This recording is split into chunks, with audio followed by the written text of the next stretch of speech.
It will not take Bulldogs for some reason. All right. Well, we're live everywhere else. Welcome in to the our Week 6 reaction show, fellas. Texas, my goodness, our Locked On Sunday Reaction Squad show starts now. You're talking ball with the SEC squad. From Alabama to Tennessee, from Georgia to Oklahoma, from Auburn to Texas, it's the local experts of the Locked On Podcast Network bringing you scoops, breakdowns, and the most comprehensive preview of the upcoming SEC weekend. It's the SEC squad, and we have a seat for you. Hurt feelings and thin skin are prohibited. Squad up, you're part of the SEC squad. What's up, everybody? Welcome into our Sunday reaction show here on the SEC Squad. And today's episode brought to you by FanDuel. Right now, new customers can bet just $5. And if your bet wins, you will get $300 in bonus bets to use across the app. Download the FanDuel app today. I'm Chris Gordy, host of Locked On SEC. We've got Brandon Olson, Locked On Gators. We've got Luke Robinson, Locked On Bama. Stephen Willis, Locked On Ole Miss. We'll see if any of our other cohorts join us along the way.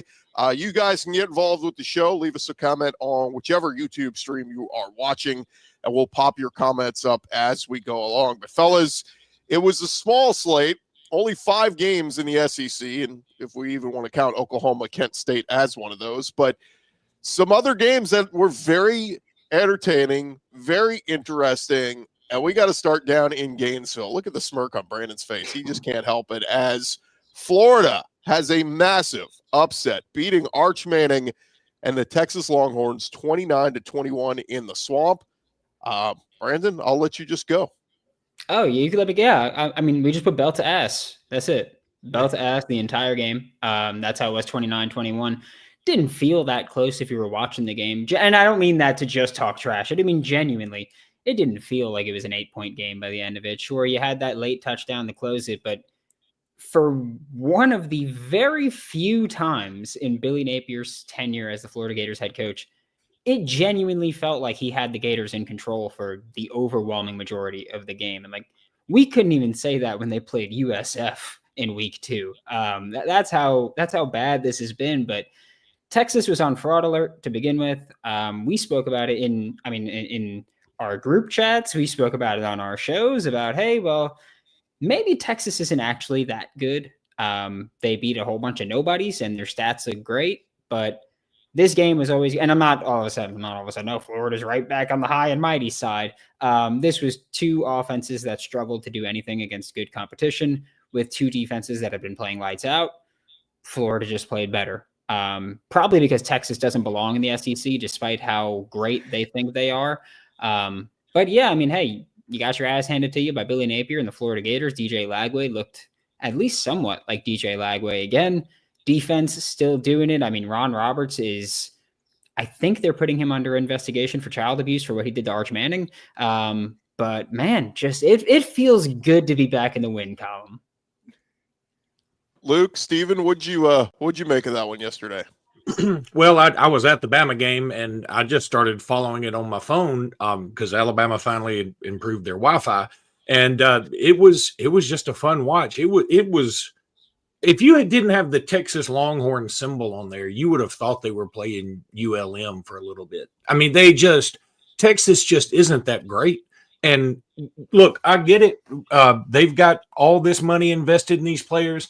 But it does come down, you do have to be able to coach them. You do have to be able to, I mean, Dallas, for a long time, the Cowboys have had a lot of talent. I mean, we've seen teams all over the place have a lot of talent. And if you can't coach them to get in one direction, it's not going to matter. And Arch, his body language is just not Manning-esque. And I feel sorry for him to a degree because he didn't ask for everybody to call him the next big thing. But on the other hand, I'm like, well, when you're getting a big check from Vuori and everybody else, I mean, it's just the way of the world now, and you got to be able to take it. So, but his body language wasn't looking good to me.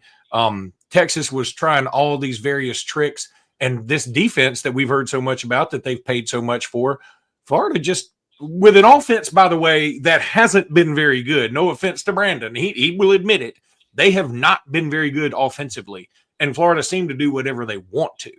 They beat them in special teams. They beat them on defense. They beat them on offense. They just beat them every which way.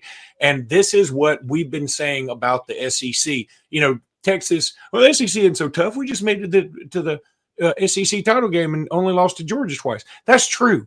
But y'all didn't go on the road and really play anybody. And whether that message board geniuses said that this apparently is because Texas begged and pleaded and bribed to get the easiest schedule they could get.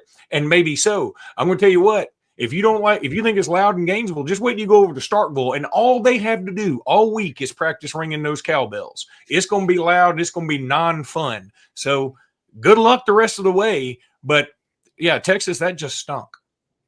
I need to say I'm sorry to Texas fans, because all during the offseason, I said that Texas was on 8-4 watch. Little did I know that I was just pumping sunshine, apparently, because there's no way this team is winning 8 games this year. No way at all. And there's a good chance that they lose to somebody that you just don't expect them to. Losing in the Swamp, hey, I'm an Ole Miss fan. There's no shame in losing in the Swamp, especially when it's going well and they get raucous down there. But there's a chance that you end up dropping a game to Kentucky or something like that. Because what I saw in that Florida game was you getting physically beaten on both sides of the line of scrimmage. And when that happens, it's over. It's Katie bar the door. And props to Billy Napier in Florida. They had an extra week to get it going. They started handing Jaden Baugh the football. He took over that game, set the tone, and that is the identity of this Florida team. It isn't DJ Lagway, who has talent. It is Jaden Baugh. And the quicker they realize it, the better they're going to be. Yeah, I just want to point out that Florida going into the game had 34 pressures on the entire season. They had 35 yesterday against Texas. So they doubled their season pressure numbers in one game. Let me just throw this out, because I look, sometimes coaches say this and it's hyperbole, but my ears perked up when I heard this past week when Billy Napier said DJ Lagway just had his best week of practice of the year.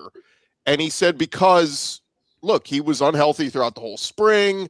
He was in the boot right before the start of the season and all this. So again, most times you take that, you're like, oh, okay, yeah, the best way. But in other words, he was saying he's finally healthy. He's finally starting to look like himself.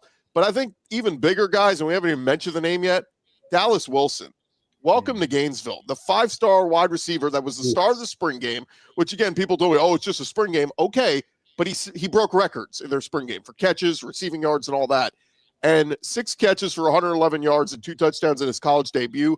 That's the best debut for a freshman receiver at Florida in program history. He set a record for yards, catches, and touchdowns, all single-game records for a Florida freshman playing in his first collegiate game. So he was a difference maker, Brandon. Yeah, and he had a fumble recovery. Sure, he fumbled, but he had a fumble recovery. Well, and he dragged that poor man who was trying to tackle him about 10 yards. That guy looked like he was Dallas's son begging him not to leave him and his mama and not go get cigarettes and never come back. He was just hanging on for dear life, and he was just dragging him into this. I mean, it was sad and embarrassing. He dragged him into a celebration. Like that's how far he was dragging him. I mean, and look, as far as DJ Lagway having a look in his eyes and the best week of practice, best week out of 6 weeks of practice. That's what we're talking about here. His best practice all season, his best week of practice. There's been 6 of them. That's all he's had. He's had 6 weeks.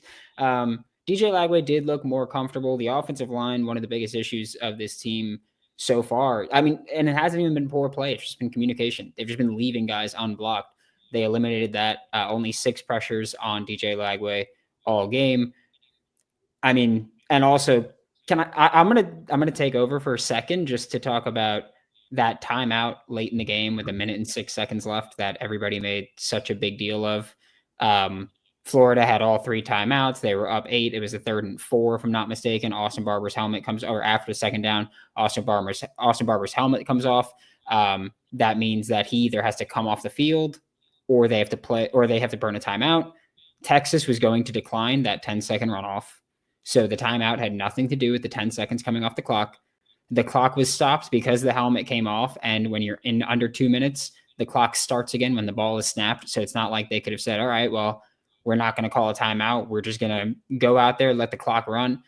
The timeout was simply get Austin Barber back on the field, your starting left tackle, who your left tackle too is Fletcher Westphal, has been injured, hasn't played a snap this whole season. Don't even know if he was really available yesterday. Would have gone to left tackle 3 on maybe the most important play of the game, and to get a play in. I hate the play call. I'll say that. I hated running a toss right there, but the timeout, like the reaction from the timeout of like, oh, this is Billy making a dumb decision. Not really. I disagree with the timeout. I will say that. I would have just ran to the right, kept my 3 timeouts, because if Texas does tie this game, then I've got all 3 timeouts in my pocket. But I also understand the thought process of, well, let's just try to get this first down here, and the timeouts don't matter. So I get it. I disagree with the call itself. But as far as everybody going like, oh, that's Billy with his dumb decisions, he's made a lot of dumb decisions. That wasn't one of them. And the way their defense was, I know Texas scored that touchdown late, but it felt like it was going to take a Herculean effort for them to go back down and score another one. And get, so it just, I don't know. It didn't feel like Florida was in danger, but it did feel a little bit like, people were getting up in arms over, oh God, Billy, you're going to blow this. We do have a comment. Hey, Brandon, do you believe this win proves why we need to hurry up and move on from the Napier administration? Great win and great talent. I mean, this is the problem with the win, Brandon, is I thought if he loses this one and loses next week, he's fired. Winning, it feels good if you're a Florida fan, but what does this do for Napier now? If this one win does anything involving his job security, you're already failing. One game doesn't decide anything. That's firm belief of mine. I've been pretty adamant that I'm not entirely sold they've actually made the decision yet to move on, despite how glaringly obvious it is that you should move on from Billy Napier here. Again, plain and simple, for the reason that I have championship expectations at the University of Florida. I do not believe he's the head coach that's going to win you a national championship. I think then hey, it's time to move on. Could be a blessing and a curse. I won't trade a win for anything, though. Honestly, I get it. I hate that if this does impact him staying. I don't care. I'm gonna want my team to win every single game, every single week. I wanted them to beat USF and they lost that game too. Wanting them to win does nothing. Like me wanting them to win does nothing. If it does keep Billy, again, if you're making your entire assessment based off one game at home against an overrated team, you're going about this the wrong way anyway. Let me address what you put up there for a second from Eric D. It says, I think you guys are overreacting and overreaching here. Texas will figure things out, but they are going to go 9-3 and 8-4. Look, I tend to agree there. I like where Steven's head is, but I do disagree. I think they'll go 8-4 because here's the rest of their schedule. Oklahoma, who may or may not have John Mateer. At Kentucky, that's a win. Even Texas can beat them. At Mississippi State, kind of a toss-up. Vanderbilt at home, don't feel great about it. And then Georgia, Georgia doesn't look super either, do they? Arkansas and Texas A&M, I think they'll go. I think 8-4 is probably the floor. But compared to preseason expectations, that is catastrophic. And compared to what their future SEC schedules will look, it is horrible because they can't just keep getting schedules. And we know the schedules for the next 4 years. I need to go look at it for Texas. But they can't keep getting schedules the way they've gotten schedules so far. Yeah, and you said Texas 9-3, 8-4. If they lose to Oklahoma on Saturday, they're officially on 7-5 watch. Okay, traveling to Stanford Stadium, playing against Texas A&M at home. Texas A&M looks legit this year. They look like they can threaten just about anybody as long as they, keep the momentum. And if Marcel Reed can get a little bit better throwing the football, they are going to be a pain.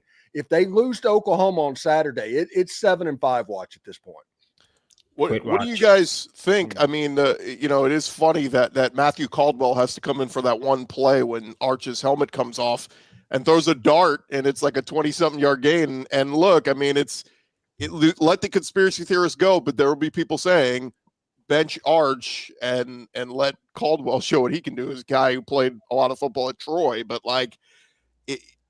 it's with Arch. Do you stay the path because he's just got to go through his growing pains and he's going to get better? Or do you go, this is just so bad right now, we're going to struggle winning games with this guy? Look, I think – Go ahead. Oh, well, you have to play Arch Manning because of the mobility, because that offensive line is such trash.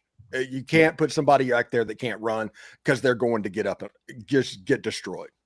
Yeah, that was exactly my point. Is like he's so, like, look, he didn't throw the football amazing. He still got pressured 35 times. He had 40 dropbacks, and he got pressured 35 times. Like they were on him the whole time. That wasn't strictly Arch. Arch, again, like you said it earlier, like without Arch, you lose that game by probably 5 touchdowns. His legs made big plays there. And I mean, look, in Arch's defense, despite all the Warby Parker commercials he was in, he was seeing ghosts the whole damn time. So, I mean, he's got 35 pressures is a lot. And especially Ron Roberts put on a freaking clinic with disguising everything possible. Tripped Arch up. That's going to happen to a young quarterback. Yeah, it doesn't work out well for Warby Parker when Florida sacked him 6 times. I mean, the vision maybe not there, maybe holding the ball a little bit too long. They could be doing a Matt Foley like I can't see too good. Is that Bill Shakespeare? It's wild. I mean, like it did feel a little bit Jackson Arnold-ish. Like he holds the ball like, dude, you can't wait for the guy to get the ball's got to come out. And then some of the decision making, he had 2 interceptions. He really could have had 3 or 4. Like, he was trying to play hero ball at the end of the game because he had to. That's the truth. They knew they weren't going to be able to drive. They didn't have the time to do it. They had to try and luck into a tip pass that made a 30 or 40-yard gain down the field because they got such physically dominated by Florida in that game that was really his only option. I do not fault the hero ball because Texas just got absolutely destroyed.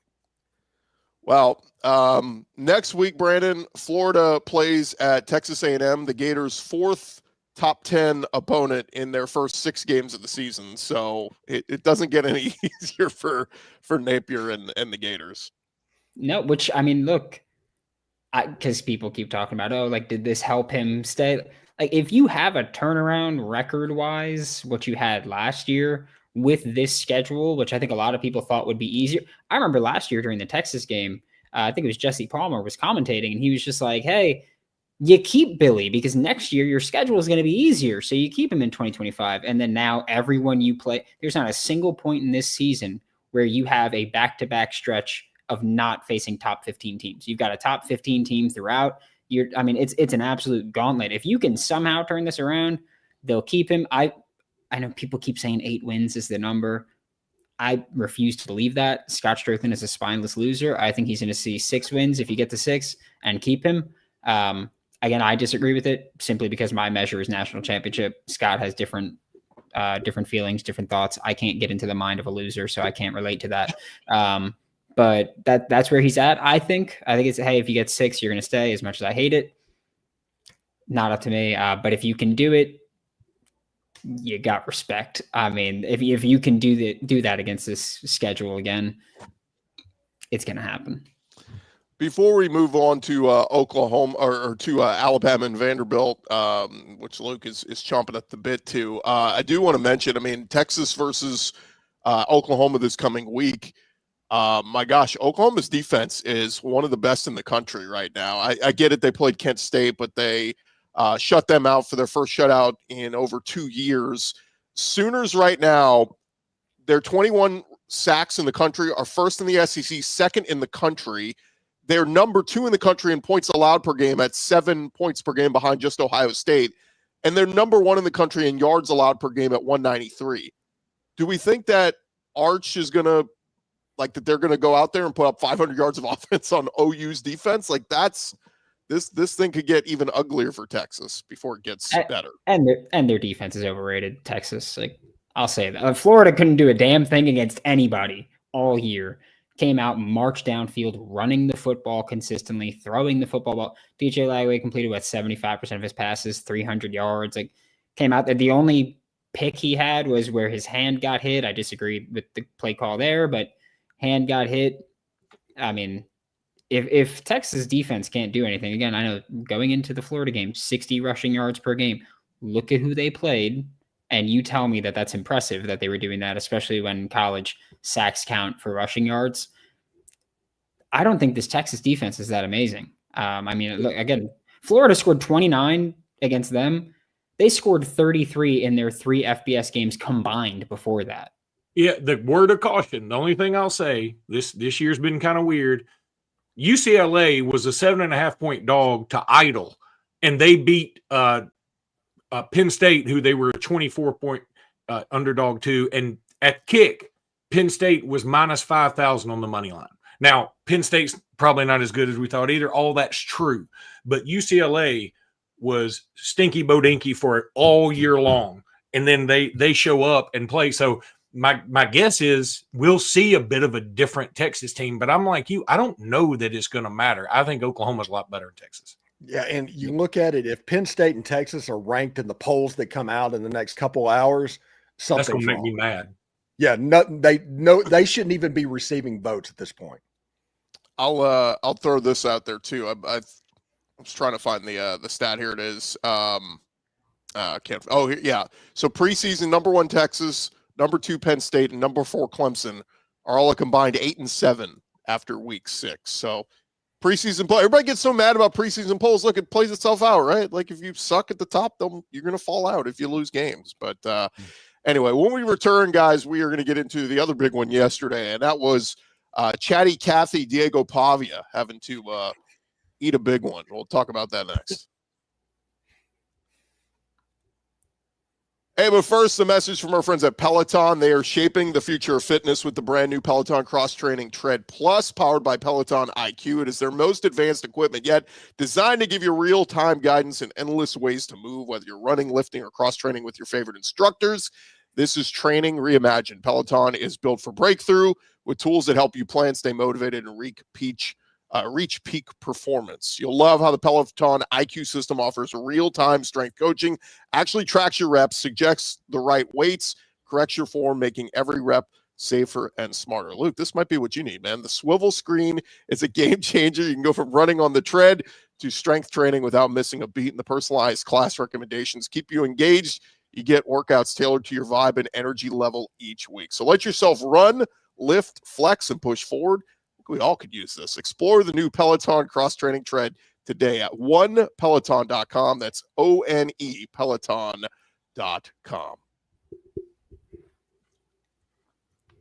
All right, gents, the other big SEC game, well, there were a couple yesterday, but the next one we'll get to is Alabama silencing Diego Pavia and Vanderbilt in their undefeated season, beating them 30-14.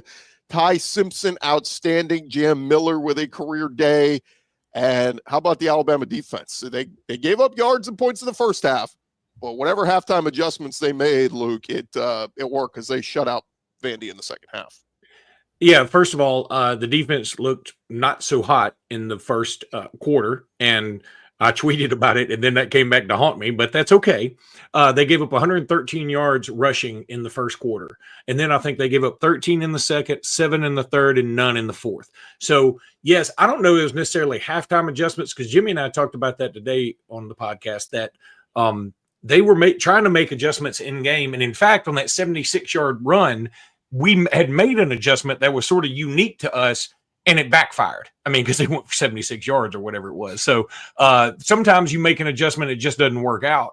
And also one thing that I guess it didn't slip my mind. I just looked over it while I was upset with the defense at first. You know, Alabama's still missing Quay Russaw, who is clearly their best player against the run and linebacker-wise. And then they were missing James Smith, who was out for that dumb targeting call, which I could go on a rant for that for 3 podcasts. And then they were also missing Jamarian Latham and Jeremiah Beeman. So, I mean, they're missing a lot of dudes. And Vandy is a well-coached team. I mean, they are just – look, Jimmy and I talked about it. We love everything about Vanderbilt. I mean, we respect it because we know how down in the dumps they've been forever, and we respect it. We just hate the Pavia aspect of it because you kind of want to like him with his story, but he can be such a jerk at times. And it's just hard to, but I kind of get it because, as I said, I don't think Vandy's not going to get fired up by a blonde-haired, blue-eyed, pasty white dude who's really good at that. They got a bunch of those dudes. They got a bunch of them. They needed somebody who, you know, you don't really know his background. It's kind of weird and sketchy. And he's strong. He doesn't give up. He doesn't quit. And look, I think he's a better quarterback than Arch by a long shot now. And even though he didn't have his best game yesterday, there were still times I just knew Alabama had him. They had him stopped, and he finds a way, or he does like these nice look away passes. You don't see a lot of no look passes in football, but he has them. He can be looking straight ahead and just throw it to the side. He had a few of those.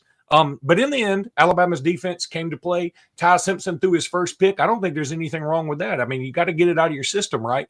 And Jeremy Bernard still doing Jeremy Bernard things. Ryan Williams had a drop late in the game. I don't know what is going on there. Caden Proctor got another rush for a first down. And, Alabama outsmarted themselves on that first drive. All they had to do was get it was 4th and inches, just hand it to Jam, and we sort of did a play action, and that's when we threw the pick. But overall, if you're an Alabama fan, you got to be thrilled because, again, Alabama playing Vanderbilt is different now. Vandy is really, really good. I respect that team a lot. And also the backdoor cover didn't hurt. I thought real quick, I thought this game was it was what I predicted. Like, it was going to flip from what happened last year. Last year, Bama on the road in Nashville had the bad turnover. They had the bad penalties. It flipped here. Vanderbilt played a decent enough game, at least the first half, but the red zone turnover was killer. I thought giving up the touchdown right before half was huge. For, if they just get a stop there and have a lead at halftime, okay. But when Bama ties it, you're like, oh, you're in trouble in the second half, Vandy. The interception was a bad one. Keon Sapp, what a play. I mean, literally just jumps into the territory where the receiver's going. But yeah, I just thought, hey, put it this way, Luke, if this game had been played in Nashville yesterday, maybe Vandy wins. Maybe it plays out a little bit different. Yeah. Let me say one more thing, and I want everybody else's comments. But, one thing I think I definitely underestimated, and I talked about this summer, and because I kept thinking Jam will be our first running back, but I think somebody else will lead the team in rushing. And then when Jam got hurt, I said, I think we'll be okay because I think these other running backs are better running backs. They may be more talented, but Jam brings a soul to this team that cannot be understated. Jam picks up blitzes as well as any back. I'm talking about in the Saban era too. He just knows where to go. And also, with Jam Miller, he's going to get you 2.5 yards or 3 yards. Now, a lot of times if you need 4 yards, he may only get you 3 yards, but he's not going backwards. And the team responds to him. And I'm apologizing publicly because I just discounted what he means to this squad, and I'm not doing that anymore. That guy, he's not going to be all SEC running back. I get that. That's very fair. But sometimes you just need somebody on your team that is the heart and soul of the squad that maybe goes underappreciated by the national and league-wide media. And also, I don't think we should discount the interception in the red zone in the second half because Vandy was going in. If they would have gotten the first down and got that, it was going to be 21-20, and that turns into a very weird game real quick. Bama gets the pick, goes down, kicks a field goal, then they put it away with a touchdown. But this Vandy team, even though they got beat by 16 points in that game, I walked away with that more respectful than going into that game with them 5-0. I mean, It was one of those things. They came into that stadium for blood. They came in there expecting to beat Alabama on their home field. And for Oklahoma fans and for Texas fans that might be watching this, Vandy doesn't do that. That's something that is completely new. But this culture, Clark Lee, we all laughed, 2 years ago when he said, I expect Vandy to be the best program in college football or something like that. But my goodness, the steep incline of their growth, it respects the heck out of me. And Alabama, if they can get past Missouri, because that Missouri game, that's a scary game. That's a scary game. If they can get past that, I think they might be fairly smooth sailing going to Atlanta. Did we ever determine if they got rid of the rocks at Missouri? The rocks are gone. There are no rocks. I wish they got a chance. We got a chance. They don't get a chance. So, to kind of add to that, I think the thing about this Jay game, Smith, by the way. Yeah, hey guys, I'm sorry about I'm late. I had some other engagement to take care of. But the one thing that jumped out to me too in this game, this felt like a flip of last year. The turnovers is the thing that cost the team the win or the loss. And Vanderbilt turning the ball over in the red zone like that to me turned the game around. But truth be told, they were driving, they were pushing, they made Bama stretch more probably than they wanted to. which is a good thing. Sometimes you need to have a stress test on your team to understand what you need to do to clean up as the season progressed. This early stress test really helped them, especially after the big win against Georgia. Talked about this last time. I think it was actually the preview show that the biggest flaw for Kalen DeBoer is the fact that they beat Georgia like they did and lost to Florida State. It's like, hey, man, you got the horses, you got the players, you can do it. What's your excuse now? In this game, Vanderbilt kind of showed that we're a formidable opponent. Y'all not going to just push us around, just like Steven mentioned. We're not used to Vandy being this. The last time we saw this was back when James Franklin was coach. What was that, about 10, 12 years ago? It's the last time we saw Vanderbilt playing at this caliber, and now they just feel like a stronger team than even that era. They just got to continue to put it together and close games out and not actually turn the ball over at critical times. Yeah, is it bad that we lost the host? Is that bad? Yeah. He had to sneeze. Sorry, I have a cat in my face. I should have locked him up. He's being an ass, but anyway. I think Ty Simpson's been just awesome this year, considering I feel like during the preseason or off season, I don't know about you guys, but I spend time in like Twitter spaces and people are just like, oh, there's the quarterback competition, might be Ty, might not. If it is Ty, we're not super impressed with him. He's been hooping this year. Also, just to build off of what Steven said, because he's like, oh, for Oklahoma fans, for Texas fans, Vandy doesn't do that. Oklahoma fans, I got no beef with you till next year. Texas fans, horns down. That's all I'm going to say. Yeah, I was going to say, somebody asked me a couple days ago, who's the best quarterback in the SEC? And I'm like, it's some subjective. Mateer got hurt, so he's out of the conversation right now. Bo Prabula, I need to see a little bit more of it. So I'm running down the list of quarterbacks, and then I came back to Ty Simpson. And I went, well, look, Trinidad, of course, has been great at Ole Miss, but, didn't start the whole year. I think Ty week 1 at Florida State was really like that O-line not giving him time made him look worse.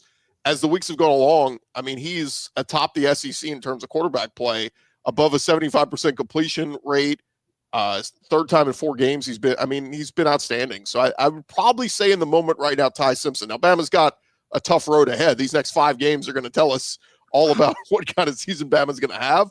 But you got to give Ty Simpson props because he took a lot of crap week 1, but I think he's played outstanding these last handful of weeks. 2 of Alabama's easiest games remaining are at a South Carolina team that has maybe the number 1 pick in the NFL draft at quarterback, who may be on a resurgence by then, who knows? And in a stadium where they were famous for showing up when they weren't winning anything, and they're crazy. Or a place that is built out on the burial ground of unicorns and leprechauns and fallen spaceships at Jordan-Hare Stadium when it comes to Alabama. And no matter what the records are, they seem to give Alabama fit. So those are 2 of Alabama's easiest games left. This Missouri game, let me tell you something. Ahmad Hadi, no joke. That guy, he's something else. Well, I'll say this too. I mean, my thing with Bama, Luke, is can they go 4-1 in these next 5? And that's at Mizzou, home for Tennessee, at South Carolina, home for LSU, home for Oklahoma. 3 of those are at home.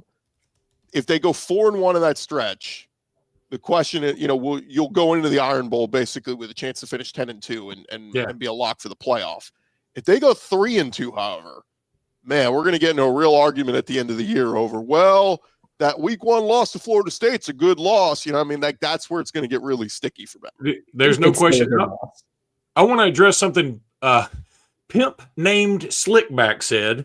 It's my favorite name on here. He said Luke was part of those people calling for Ty to be benched. Let me clarify this. What I said was after Florida State. God, that is a great avatar too. After the Florida State game. Love it. Yeah. After the Florida State game, I said, look, I was really worried. I was there. It was awful. It was terrible. And I was like, I think this team needs a spark. And my whole argument was, you don't get a spark by changing punters. You get a spark by changing quarterbacks. And I said several times, Ty wasn't the problem. And I think it's wrong to put blame on Ty. A lot of people were. I wasn't putting the blame on Ty. I thought the whole team was bad. And I said, but if the team needs a spark, I think you have to change the number 1 guy. And it turns out they created their own spark. After whatever happened in FSU, I am as surprised as anybody. After that week, the way they turned this around, is incredible to me because I didn't see it coming. Because I watched last year. I watched those road games last year. And so I'm shocked. I'm thrilled to death. And so, again, I'll say it. Ty Simpson is awesome. I was singing his praises all summer, and all I did was suggest, hey, if we need a spark, you need to change quarterbacks. I wouldn't call him necessarily to be benched. I definitely wasn't saying it was his fault. Let me just address Todd's comment real quick. 3 losses will not get in the playoffs. Stop that dream. That changed this offseason. Remember, they put in the metric of strength of schedule is a determination, and they're going to reward good losses this year over crappy wins. Indiana got in last year, and they beat nobody. They're making that change this year. They're going to reward good losses. So, look, I'm not saying it's a lock. I'm saying there's a pretty good chance we get a 9-3 team, maybe 2 9-3 teams in, depending on how this thing plays out. And I would tell you right now, I think they come from the SEC, if anywhere, a 9-3 team that gets it. Now, we'll say this. Ty Simpson gets the blame more for that USF game than he probably should, and that carried over to this season. And after the Florida State game, there was a little confirmation bias there. It's kind of like Arch Manning going against UTSA last year, and all of a sudden you get all the hype and he's going to be better than Tim Tebow and all of that stuff, Paul Feinbaum. I think the opposite is both happening at the same time. Ty Simpson is probably the best quarterback in the SEC right now. We'll joke about Trinidad and living on island time and all of that stuff. But I think he does get too much of the blame for that USF game whenever he did that.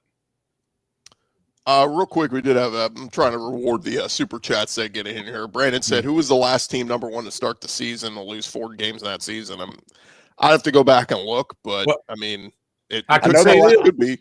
I know the last team that started out in the top 10 and lost 10 games in a season. Yeah, that happened last year. Yeah, exactly. There's always 2 teams that start the season in the top 10 that fall out of the top 25 by the end of the season. And I think we may actually have the 2 that's so far probably going to end up being those ones. And it's going to be the biggest shocker of them all if it ends up being Texas and Penn State. And also, Alabama didn't start number 1 in 2000. They started number 3, but several people picked them to win the national championship, and they went 3-8. And I was at that UCLA game, and I think they just scored again. So one other thing, Pimp Captain Slapback or whatever his name was, I can't go back to it. He said I'm backpedaling. I'm not backpedaling. I'm telling the truth. And I'll tell you this, I am wrong and I suck 100% of the time. So I have no problem telling y'all when I'm wrong and I suck. So I'm just telling you, that's all I was saying. And so I love me some Ty Simpson, and I don't want to be like, hey, I'm getting on the Ty Simpson train now. I've been on the train. I had a little bit of doubt. I wondered if I should get off at the next stop. But you know what? Now we're moving on. Let's go, Ty. Luke, you're putting on some really good corner film right now. Good job. Let me tell you what. He was a 5-star recruit. He's a good player. He's a hell of a player, and he's the son of a head football coach. He knows exactly what he's doing. It took some time, and also it's a great story in this day and age when everybody's transferring. If you don't get exactly what you want, Ty hung around Mac Jones style, and he should be, a great story for everybody. Luke, Jam Miller with 136 yards yesterday, second best output of his career. Do you know what his best career game was? Last year against Vandy? USF last year. USF, yeah, he did have a long run against you. He had like a 46-yard touchdown in that game too, yeah. But Vandy, he kicked ass last year against Vandy too. He did. I mean, he was one of the few. All right, when we return here, gents, we get to a few other SEC games to talk about, including the Aggies win over Mississippi State, Georgia rolling Kentucky, and we'll also get Jay's thoughts on OU as they get ready for Red River. More Locked On SEC Squad Edition coming up next. Hey, first, guys, this episode brought to you by Square. They are your favorite neighborhood or all your favorite neighborhood spots. They run on Square. There are certain businesses that make the neighborhood the neighborhood. These are the places that become an extension of your home, whether it's your go-to sports bar where you watch all your games, the best wing spot in town, your beloved local chain that's been rooted in your community for years, your go-to coffee spot, whatever it is. These businesses are what bring people together. When neighborhood businesses thrive, the whole neighborhood thrives. And we got some great businesses that are using Square, like Bengals and Bandits in Baton Rouge. You've got Catfish Hole in Fayetteville, the Oklahoma City Zoo Amphitheater in Sooner Country. Square is a proud partner of more than 4 million neighborhood businesses around the world. You can go to square.com/go/LockedOnCollege to learn more. But before you do, Go support your favorite neighborhood spot. You'll be happy you did. Square will see you in the neighborhood. This episode also brought to you by our friends over at FanDuel. And hey, right now, no better time to get in on FanDuel. Got NFL games about to kick off in just a couple minutes here. Right now, new customers can bet just $5 and you get $300 in bonus bets if you win. That's right. You pick a bet, put down $5, and if it hits, you'll unlock $300 in bonus bets to use across the app. And just to let you guys know, there are already some Week 7 lines up there in the SEC. If you like Bama, -4.5 at Mizzou. If you like Georgia, -4.5 at Auburn. How about Texas? 3.5-point favorites over Oklahoma in the Red River rivalry game. All those lines are up there for you at FanDuel. Whether you're a casual fan or you love diving into the stats, FanDuel makes the game day experience so much better. So what are you waiting for? Visit FanDuel.com to download the FanDuel app today and get started. FanDuel.com. I was a little surprised at that Texas line, Jim. Yeah. I'm not. It's mainly because Michael Hawkins so far is set as the starting quarterback right now. We won't know until probably the availability report drops on Wednesday who's going to start. So what's your offensive line still listed as Texas's offensive line? It is. It is. Okay. What's your feeling on that real they quick? Apparently haven't been available all season, by the way. Do you think Mateer is going to play, Jay? I do. Yep. I'm here for the tortilla presser. Shout out to him over there, the Texas A&M board that opened it up to where someone posted a picture of the tortilla presser with the selfie with John Mateer, saying that John Mateer said he's going to play in that game. Hey, I love how college football brings us together and creates hella of conspiracy. So yes, I am sold on the tortilla presser. I don't think he would lie to me. He presses tortillas. Like, of course he's going to show up to this game, right? Who are you talking Pimp named Slipback. Oh, y'all don't know about that story? You don't know that story, Gordy? No. For the uninitiated, those on the Sooner Channel heard this already. So, and someone on the Texas A&M board posted that they were in line at Chipotle in Norman, and John Mateer was right behind them. They went to get food, and the tortilla presser, the one that does the tortillas, asked Mateer how his hand was, and he said, "I'm great. I'll be playing in the Texas game at Red River." And they posted it in the board at Texas A&M, and everybody's laughing about it. Like, come on, it's board, right? Like, nobody believes that. Well, the plot thickened. Afterwards, underneath the post, someone responded under and said, "Hey, that tortilla presser is my nephew. Here's the picture of him standing next to Mateer. It really happened." And so now everybody's in like, oh my God, there's a whole conspiracy here. It sounds like John Mateer has been telling people he's playing in Red River. And so now I have to believe a tortilla presser at Chipotle, which shout out to him for giving us that story. Yeah, can you Sounds imagine fair. what Oklahoma's defensive line's about to do Saturday? Whew. Can I, goodness. hey guys, I'm sorry. Pimp named Slickback. I would like to buy you a beer sometime, sir. I don't care who you cheer for. He said if you look deep in Brandon's eyes, you can tell his soul is in it too. And I'm going to tell you something, Brandon. That is spot on. He also said Jay looks like Offset's uncle. I only vaguely know who Offset is, and I agree with him. There are some comments, Luke. Billy I just Napier's put still up. my head coach. We just let them fly. I love y'all, man. Y'all are great. Fans, y'all are awesome. Real quick, because we got a few super chats. Maverick says thoughts about Michael Hawkins' play yesterday. I mean, look, it was Kent State, Jay, so it's hard to get a read. But what, 3 passing touchdowns and a rushing score? Yeah, it felt like the Illinois State game, as in his job out there was to get into rhythm with his wide receivers in actual play. Now you have film, something to watch. You can point what goods, bads, uglies are there, and you can actually have something to assess. It just felt like they was out there just playing catch. I mean, Kent State is a really bad team. They got, 135 total yards of offense. Our defense basically destroyed them outside of the times they looked like they were bored. So, yeah, I didn't expect Michael Hawkins to really give us much. I wanted to see him pass the ball. We know he can run. We've seen what he did against Auburn last year. I did not want him to get in the mode of, I need to make big plays. No, I want to see you stand in the pocket, throw the ball. He gave us a little bit of that. There's some work that needs to be done, especially as we prepare for Texas. But as everyone on the panel has pointed out, if Texas offensive line is going to be at that same game, things could get a little squirrely quickly. So that's kind of my assessment on Michael Hawkins right now. This is hit the under, right? Like if it's Hawkins starting at quarterback versus Yeah. offense, I'm taking the under if it's Hawkins. This will be a 20-17 type game or something like that. If Oklahoma scores 20 points, they're going to win going away. Easily.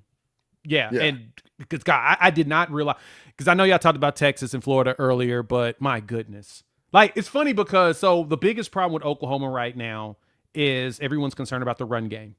And what's funny is when some of the other pundits out there picked Florida to win this game, all the Texas respondents were, was Florida going to find a run game all of a sudden? Are they going to figure out how to run? In which Florida is 13th in the SEC in rushing. Oklahoma's 12th. We're right there next to each other.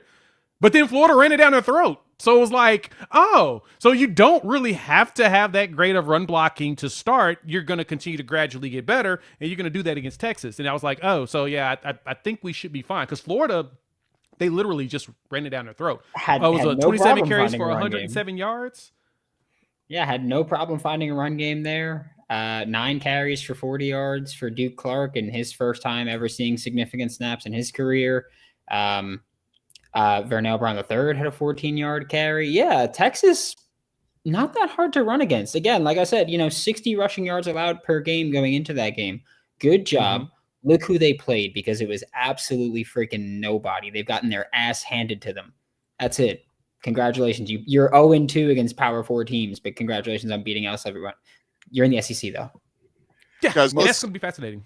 Let's jump. We only got 14 minutes left. Texas A&M beat Mississippi State last night, 31-9. If you watch this game, though, the Aggies led just 7-3 at halftime. Took a long time for their offense to get going, and it was a little concerning because last week against Auburn, drives kept stalling. Marcel Reed, just a little inconsistent, but their run game eventually wore down the Bulldogs. They rushed for over 300 yards on the night. Ruben Owens got loose.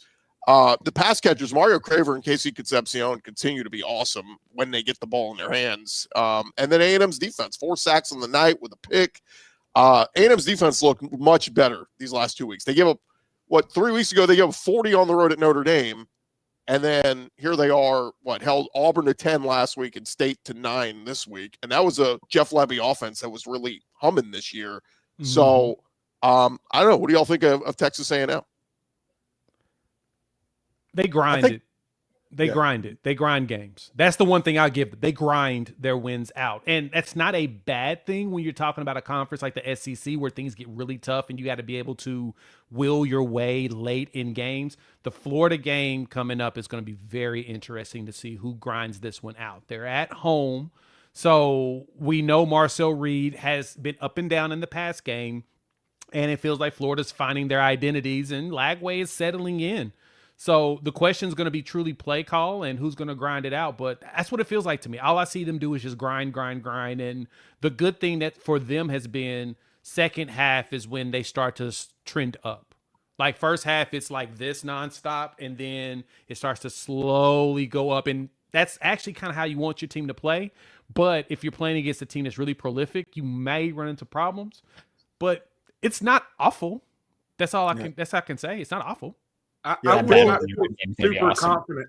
I would not feel super confident if I were A&M with Florida coming into town, because this is, sometime in the second half of last year is when Florida began to turn it around, and now they're coming in with a ton of confidence. And Florida has been through the ringer. I mean, they have faced the battles, and Texas A&M has to an extent. I mean, going to Notre Dame and winning, no joke. Holding off that Auburn team, again, no joke. But Florida has battle tested. So, and the other thing is Mario Craver. He's such a dude. I'm with the AHSA radio network here, and I get to call a lot of these high school guys. I loved me some Mario Craver. I couldn't believe that he ended up at Mississippi State, and I was begging for Alabama to get him because he is a dude. One thing that's interesting about Texas A&M, I wonder if they are a little bit of a front-runner team, because if they get up on you to where they can force you to drop back and throw the ball and it's like 3rd and long and it gets predictable, Elko will eat your offense up and it doesn't matter who you have. But what happens when they get down by 14? What happens when they get down by 17? And Marcel Reed is forced to kind of up his game to lead a comeback. That is my question with A&M. We haven't seen it yet, but I guarantee you we will see it over the next couple of weeks. But if they get the lead on you, they will literally put their foot on your throat, and there's nothing you can do. I will say he did lead a comeback at Notre Dame on the road, but there was no defense at all. It wasn't 2 scores, was it? No. But Yeah. you know, let him on a game-winning drive in the final minute. I just wonder too, if they get down 2 touchdowns, what is their identity? Because they seem to be pretty balanced. They showed the first few weeks, oh, look at we can throw. We knew they could run the ball, and they did that last night pretty dominantly. But you know, that's the thing. If they get down double digits, do they still stick with the run, or do they panic and go, we got to throw it? And Marcel Reed still at times showing he'll make that big mistake. You know, and that's where some people are like, they'll go as far as Marcel Reed can carry him. Well, that's where I kind of question. And here's the thing with A&M. They get Florida this week at home. That's 3 straight home SEC games. After this Florida game, they have 3 straight road games in the SEC, at Arkansas, at LSU, and at Mizzou.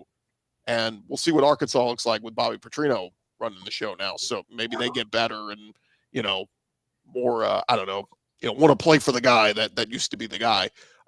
So we'll see. But yeah, I mean, this is like with everybody in the SEC, man. Like we're looking going, it's a good team, but God, there's a tough road ahead. It seems to apply for just about everybody.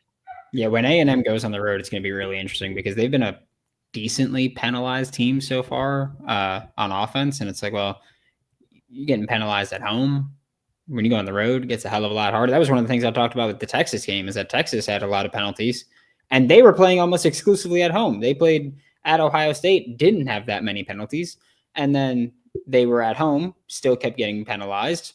Went on the road against Florida, they had a ton of penalties that were backbreaking, especially late in the game. A&M's had penalties. If you get into trouble with that on the road, that's going to be tough. I just know that with this Florida game, that run game early on is going to be really important for Texas A&M's offense, because Florida's run defense has been stout. I mean, they've just been punching people in the mouth there. I mean, Texas stopped trying. Texas just gave up trying there. And so if Texas A&M can't run the football, Marcel Reed needs to play quarterback. And I mean, look, he played a great game last year when he was an impromptu starter against Florida. That was before the turnaround. He seems to be facing Florida now as they might be on an upswing. They held Trey Wisner to 8 carries for 11 yards or something. I mean, you're talking about the 3rd leading rusher in the SEC last year, just completely shut him down. So that's going to be the big one. I mean, we know the bread and butter of A&M, Lavian Moss, Amari Daniels, all those guys in that backfield. And if Florida can slow them down, they'll have a chance. One more here, guys, real quick. Georgia rolled Kentucky yesterday, 35-14. Georgia now 4-1. Georgia led 21-7 at halftime. Kentucky had some chances. They blew them. I mean, Mark Stoops showing every day that he is dead man walking. But it's funny because the odds a few days ago, guys, would have been Billy Napier was going to be the next SEC head coach fired. I think that's flipped. I think Mark Stoops now probably in the driver's seat, because Kentucky is now 2-3 overall, 0-3 in the SEC. And Kentucky has now lost 12 of their last 13 SEC games under Mark Stoops. So yeah, those odds were always wrong. Those odds were always wrong because Scott Strickland's a loser, not because Billy Napier didn't deserve to be fired, but because Scott Strickland was a loser, he was never going to be the first one to pull the trigger. But that Kentucky-Georgia game, like the first quarter felt like it was about to be a really weird, messy, ugly game. I have personal issues now with Gunnar Stockton and really just that entire coaching staff, because I had Gunnar Stockton over 196.5 passing yards. And I thought I was pretty in the clear when we were in the third quarter, and he had 196 passing yards, and then he just didn't throw the football again for the remainder of the game. So yeah, I got some beef with all of Georgia right now. As if I didn't already have beef with them, now I've got even more. Listen, everybody knows how much I hate on Hugh Freeze at Auburn, and I've done that over the last several weeks. Auburn's about to beat Georgia. They are about to beat Georgia and Jordan Hare. Night game, ghouls and goblins, all of that stuff. Auburn's about to pull out that game.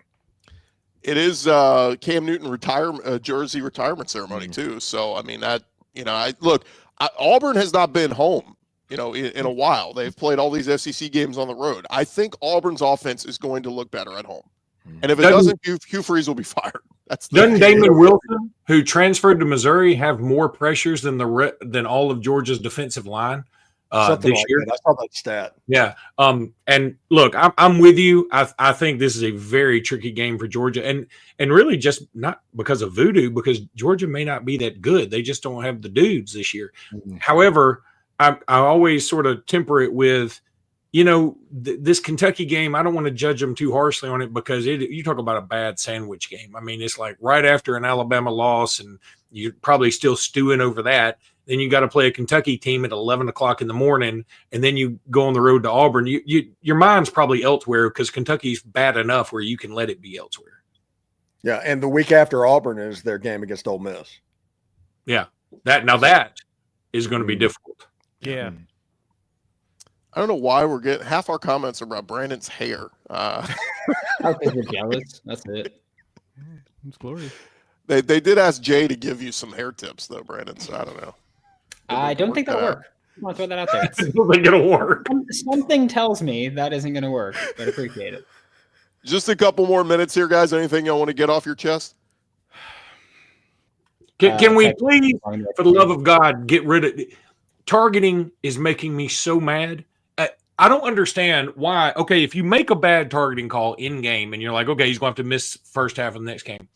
Then if the office reviews and goes, you know what, we kind of screwed this up. We should make it where you can take off that you have to skip the first half thing. That's so dumb. Is there any other penalty where you have to one game, your penalty in one game affects the next game? Is there any other penalty anywhere like that? Yeah, I've been against that for a while. If you want to call a guy for targeting and eject them, fine. But to have it carry over to the next game is absolutely ludicrous. They don't do that in the NFL unless you get like a multiple game suspension or something. I think that's absurd, and I think we need to define somebody tweeted this yesterday, and they said replay is killing the sport. How many times yesterday, early in games, we had to go to replay for just the dumbest stuff, and stuff that's so quick that the TV booth shows the replay, and you go, "Oh, that's clearly a catch. Oh, clearly the ball was out. They got it right." That should just be instantaneous. Instead, we got to waste 5-10 minutes on these reviews, and it's like, dude, you're killing the flow of the game. Do y'all realize the Texas-Florida game was at well into halftime before Alabama and Vandy got there, and yet both games were finishing at about the same time? Yeah, because of all this dead stoppage of plays or reviews and stuff. It's silly. Yeah, the only stupid stoppage Florida had early on was Hayden Henson fumbled, and it was the most obvious thing. Like, he caught it, turned, took like 4 steps, and then it got punched out. And they're like, "Oh, well, let's review this." It's like, you don't need to. I'm a Florida fan. Hayden's on the show every Wednesday. If anybody's going to be biased for him, it's going to be me. You didn't need to review it at all. We got it. We didn't need to go to the booth and talk about that for a while. Yeah, the targeting rule, there needs to be like college basketball where there's a targeting 1 and a targeting 2. And you have to have the egregious thing to where you're sitting out, and otherwise it's just a 15-yard penalty. Yeah, I agree. It doesn't make any sense. There's no consistency. Like, it was at the Penn State Oregon game where that dude literally targeted the dude, knocked him while he was on the ground. They didn't call targeting at all. No, they didn't even review it. They didn't even review it. And then, like, I have to, of course, I'm going to twist it back to Oklahoma, but our edge goes out there and tries to not hit a quarterback and has his hands up, and they call him for targeting because he jumped in the air. And it's like, what? Like, I understand player safety, but let's use our brain. Also, it is football. I mean, it's a dangerous sport. Safety and all is great, but this is a very dangerous sport by nature. And people choose to play it. And if I had the ability, I would have played it. I'm just saying that it's a wonderful sport, but it is dangerous. I didn't realize that rule on if the ball could touch the ground as long as you have full control of the catch. Yeah. I thought that was interesting. Billy Napier didn't know the rule. Like, oh, okay, I guess. Well, I'm pretty sure this year is the first year they did it, but this year is also the year that no one knows anything about what a catch is or what isn't a catch. No. So. Yeah, we need to stop with that. If a guy catches the ball and it looks like he's caught it and then his elbow touches out of bat, like, what are we doing? Stop overcomplicating. It's a catch. Just call it a catch. Like, maybe we should just do challenges. Could we just do challenges? That would help. Yeah. If you catch the ball and you're going to the ground, it's like you have to survive the ground with the catch. Well, the defender's got his arm in there trying to rip the ball out all the way down when the ground hits. You didn't mess that up. They just completely took the opportunity to force an incomplete pass as it continued. That's the defensive player trying to take advantage of the rules, not the ball surviving the ground. Real quick, guys, before we wrap up, we had somebody ask about our Longhorn guy. Brad Kellner he's got other jobs and channels he runs and stuff. He's just rarely ever available when we do these. We invite him. He's always invited. So we'll hope to get our Locked On Texas love guy on here. And then same thing with Matt Moscona. He's got a million things going on with Locked On LSU. And so is people asking where he is. So anyway, just let the invite is always open to all of our guys. It's just who can make it and who can't. So Brad Kellner was on Locked On Gators for Thursday. Felt pretty confident about Texas. Just want to throw that one out there. Just want to throw that out there. Hey, Jeez. Lane Train just got a big 2027 quarterback commit. We're rolling. Are we celebrating 2027 recruits though? In this day and We age, celebrate everything. Yep. Everything. in 2 months he'll be committed to somebody else. That's how this Yeah, thing goes. and if that happens, we'll pretend like he doesn't exist. All right, fellas, this has been our Locked On Sunday Squad edition. And hey, a reminder on Thursdays, you can check out our college football kickoff show every Thursday on Fire TV with former AP Coach of the Year Gary Patterson, with Jesse Hawley and Drake Toll, getting you guys previewed for the whole weekend that's to come. And of course, you can check out all of our Locked On great shows. Whatever school you're a fan of, just search Locked On in that school and you'll find that show. Or if you just want the whole conference, I've got you covered with Locked On SEC. But for Brandon Olson, Jay Smith, Luke Robinson, Stephen Willis, I'm Chris Gordy. We'll talk to you guys coming up later this week, Thursday, with our Locked On Squad show.